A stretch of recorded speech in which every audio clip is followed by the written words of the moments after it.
Hello students, as you know my name is Vikas Kumar और आप लोग देख रहे हैं अपना प्यारा सा YouTube channel Adhyayan the effort.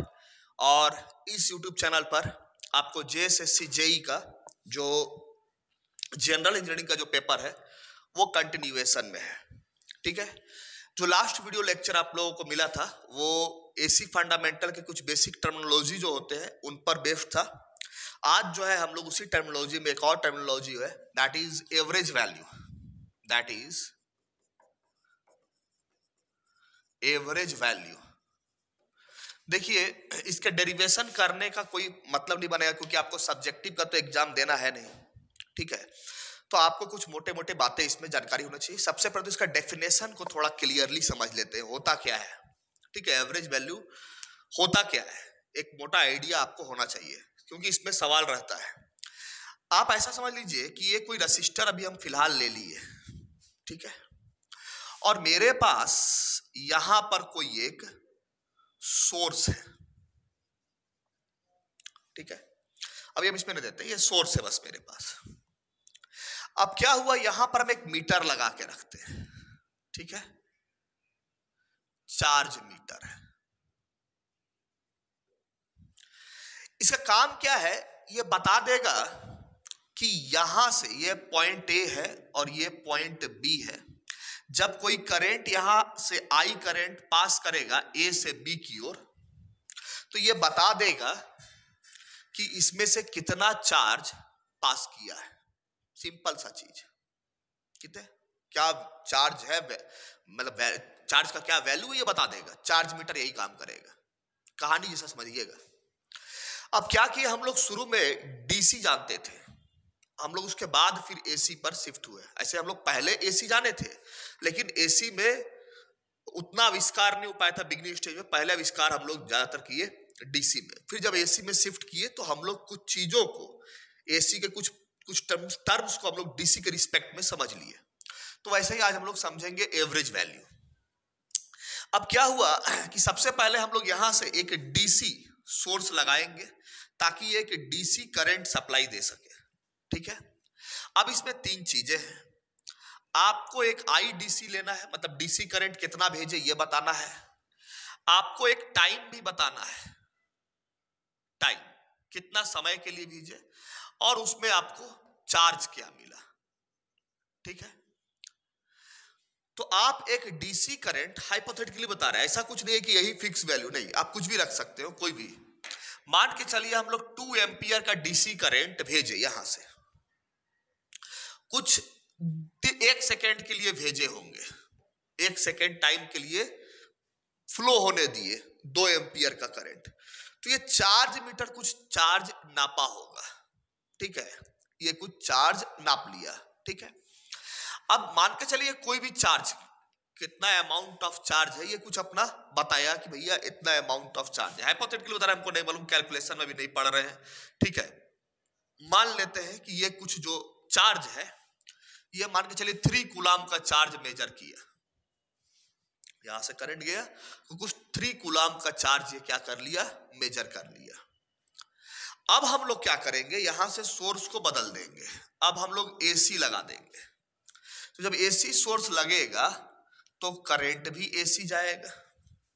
ठीक है, अब शर्त यह है कि समय वही होना चाहिए, 1 सेकेंड। ये एसी करंट को भी फ्लो कितना सेकेंड के लिए करवाएंगे, 1 ही सेकेंड के लिए करवाएंगे, इससे ना ज्यादा इससे ना कम।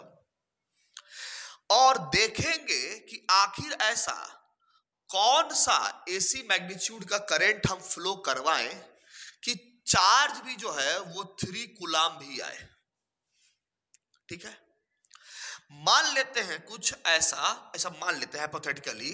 ठीक है, कि कुछ 3 एम्पियर मान लेते हैं। चलिए मान लिए, कोई भी हो सकता है, हमको नहीं मालूम, ये कोई भी हम अपने से एज्यूम कर लिए। ठीक है, कुछ 3 एम्पियर का एसी करंट भेजे 1 सेकेंड के लिए, तो देखे क्या कि 3 कूलम्ब का चार्ज मिल गया। तब क्या बोलेंगे, this DC is the average value of this AC, यानी इस एसी का ये डीसी क्या हो गया, एवरेज वैल्यू हो गया। सिंपल सा कहानी है, मोटे मोटी लेमन लैंग्वेज में यही समझ गए। तो इसका मतलब एवरेज वैल्यू कैसे डिफाइन करेंगे, when certain magnitude of DC current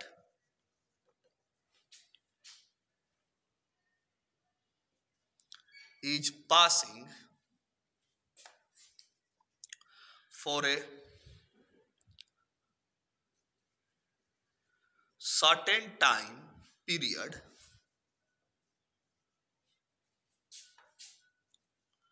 and we get a certain charge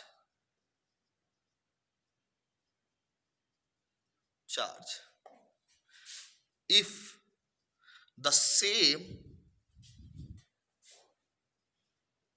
charge we get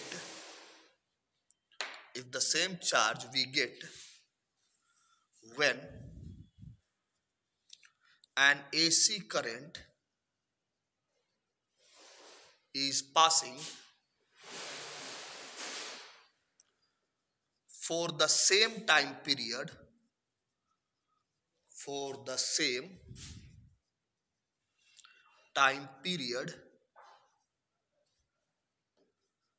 then that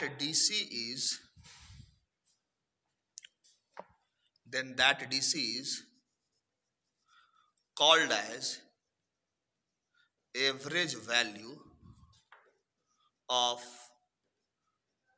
this AC. ठीक है, then that DC is called as average value of this AC. ठीक है, हो सकता है आपको नीचे ना दिखे तो थोड़ा सा फोकस को नीचे शिफ्ट कर लेते हैं. ठीक है, ओके, चलिए, क्लियर हो गया यहां तक. तो ये डेफिनेशन जो है ये आपको रटने का जरूरत नहीं है कि ऐसा कि डेफिनेशन रट रहे, ऐसा कोई जरूरी नहीं कि डेफिनेशन रटा जाए. सिंपल आपको बात को समझ लेना है. मतलब ये हुआ कि एवरेज वैल्यू में चार्ज का कॉन्सेप्ट इंट्रोड्यूस किया जाता है. जब हम लोग आरएमएस पढ़ेंगे वहां हीट का कॉन्सेप्ट इंट्रोड्यूस होगा. मेन जानने वाली बात क्या है कि एवरेज वैल्यू में चार्ज का कॉन्सेप्ट इंट्रोड्यूस होता है. अब है कि ये एक्सपेरिमेंट बार बार करके देखा जाए क्या, बड़ा लेंदी हो जाएगा. ठीक है, तो हम लोग क्या किए कि कुछ फॉर्मूला कुछ पर्टिकुलर फंक्शन के लिए डिसाइड कर लिए. ठीक है, तो आपको बस वो जानना है. आया बात समझ में? आपको ऐसा नहीं कि डेरिवेशंस जानना है, डेरिवेशन आपका किसी काम का ही नहीं है, किसी काम का नहीं, आपको पूछेगा भी नहीं डेरिवेशन. ठीक है, तो हम लोग साइनोसॉइडल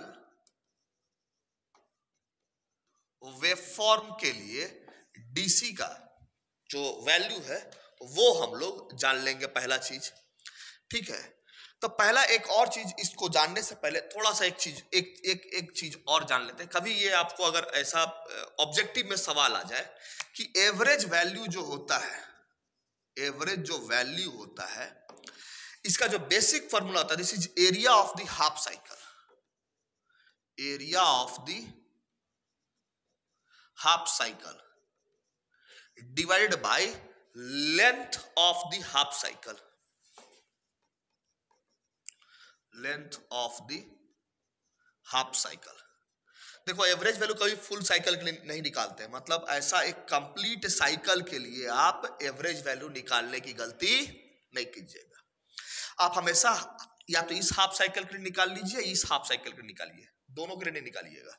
तो area of the half cycle मतलब इसके अंदर कितना एरिया है. Area under the curve calculus में लगाते हैं. हम पहले ही बोल रहे हैं, आपको डेरिवेशन में पढ़ना ही नहीं, पूछेगा ही नहीं, आपसे फॉर्मूला सीधे पूछ लेगा.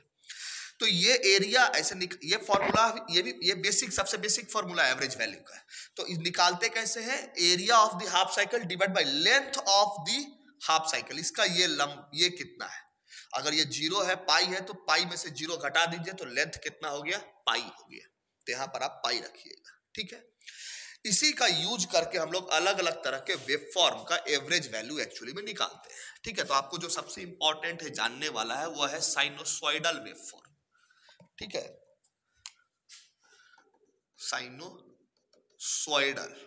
अगर साइनोसॉइडल वेवफॉर्म रहता है तो इसका एवरेज वैल्यू कितना होगा? ठीक है, तो याद रखिएगा, अगर करंट है तो IAVG, करंट हो चाहे वोल्टेज हो, आप दोनों के लिए सेम ही फॉर्मूला होता है 2Im/R. पाई, ये याद रखिएगा। और 2/पाई को आप जब सॉल्व करते this is called as 0.637 IM। ये करंट में है। IM क्या है यहां पर? दिस इज मैक्सिमम करंट, ठीक है, दिस इज मैक्सिमम करंट। ठीक, किसको बोलेंगे मैक्सिमम करंट? ठीक है, यहां समझ लीजिए फटाफट। अननेसेसरी डेरिवेशंस का कोई भी मतलब नहीं बनता है, ठीक है। कंपटीशन का एग्जाम देने जा रहे हैं, MCQs, माथा में पहले से ही बहुत लोड रहता है। देखिए ये वेवफॉर्म है, ये मैग्नीट्यूड एक्सिस है, पहले ही बताए हैं। ये जो आपको यहां पर पीक वैल्यू मिल रहा है, ये तो this is your maximum value. अगर करंट के लिए है तो IM लिखेंगे, अगर वोल्टेज का पूछेगा तो वोल्टेज का भी सेम होता है, शॉर्ट में V के नीचे सबस्क्रिप्ट में AVG लिखे हैं, तो ये हो जाएगा 2Vm/पाई, ठीक है। 2/पाई को सॉल्व किया 0.637 Vm, ठीक है। तो अगर किसी का वोल्टेज रहेगा तो यहाँ Vm लिखेगा, वो IM नहीं लिख के। Vm मतलब मैक्सिमम वैल्यू यही हुआ, इससे अधिक वैल्यू इस पूरे वेवफॉर्म में कहीं नहीं मिलेगा, ठीक है। ये होता है मैक्सिमम वैल्यू, इसको पीक वैल्यू ही बोलते हैं। इसी का नाम क्या है? मैक्सिमम, मैक्सिमम वैल्यू बोलिए या इसी को पीक वैल्यू बोलते हैं, पीक वैल्यू भी। तो यहां पर ये हो गया IM प्लस में, ऐसा ही आपको एक IM नेगेटिव हाफ साइकिल देगा, ये -IM। और इस पीक से लेके इस पीक तक का जो वैल्यू होगा ये, इसी को पीक टू पीक वैल्यू बोलते हैं। इसको हम लोग क्या बोलते हैं? Peak to peak value. Positive maximum से नेगेटिव मैक्सिमम के बीच का जो वैल्यू होता है इसी को पीक टू पीक वैल्यू बोलते हैं, ठीक है। आई होप आपको इतना दिमाग में घुस गया होगा। ये साइनोसॉइडल के लिए है। एक आपको और लिखवा देते हैं, ऑब्जेक्टिव है, MCQs है, अगर पूछ लिया ठीक है तो आपको काम ही आएगा, ठीक है। Average value of half wave rectifier,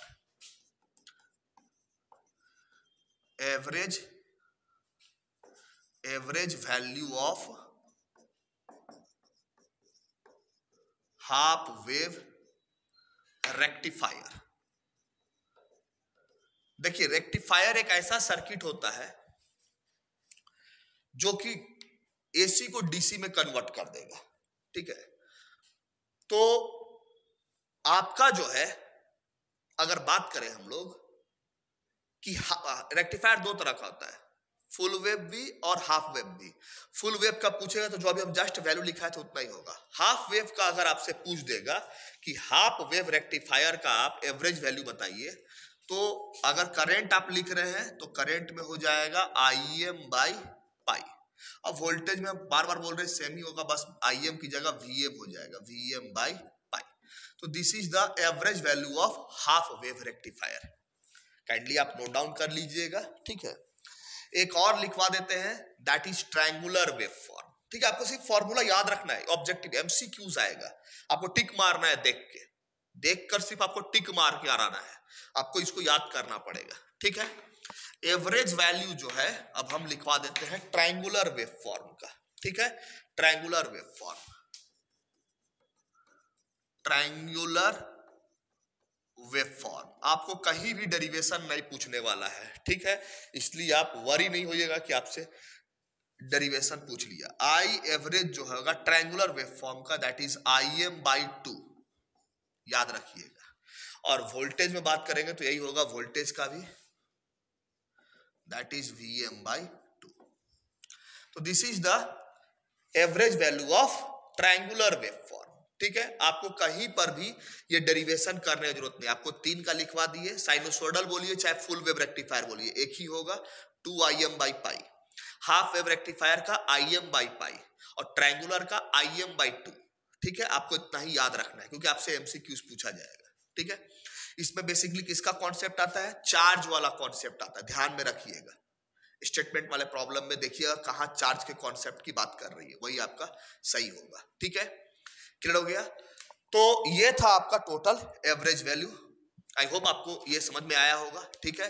फिर से एक बार बोल रहे हैं, डेरिवेशंस आपको रिक्वायर्ड नहीं है MCQs में, ठीक है, इसलिए उसको करने की कोई जरूरत नहीं है, जो बेसिक था वो समझा दिए। ठीक है, तो आप लोग जो है चैनल सब्सक्राइब कर लीजिए जो लोग नए हैं, और बेल आइकन को जो नोटिफिकेशन है वहां पर आता है, नोटिफिकेशन वाला जो सिंबल है घंटा एक बना हुआ होगा, उसको जरूर से दबा दीजिए, ताकि आपको नया वीडियो जो अपलोड हो वो आपको नोटिफिकेशन चला जाए। ठीक है, आप लोग शेयर कीजिए, शेयर नहीं करते हैं शायद, कमेंट किया कीजिए। ठीक है, और चैनल को सब्सक्राइब जरूर से कर लीजिए। ठीक है, till then thank you very much.